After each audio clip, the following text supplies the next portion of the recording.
శ్మశానము ఎంత ప్రశాంతంగా ఉన్నది.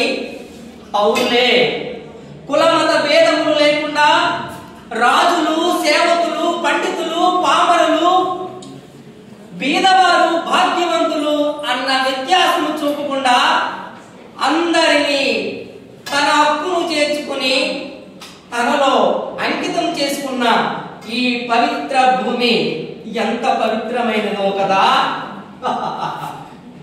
అవును, ఈ నేల ఇంటిదన్నా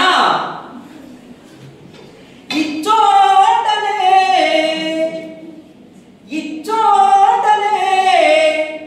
సత్కవీంద్రుని కమ్మని కలము నిప్పులలోన కరిగిపోయే. ఇచ్చోటనే భూములేని రాజన్యులా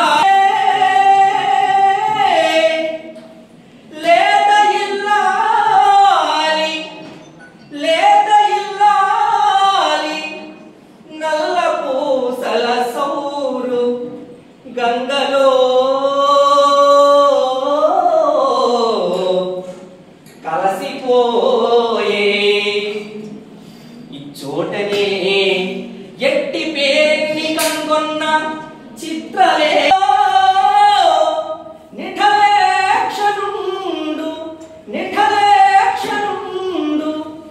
గజ్జ కదలించి ఆడు రంగస్థలంబు. ఇది మరణదూత, ఇది మరణదూత.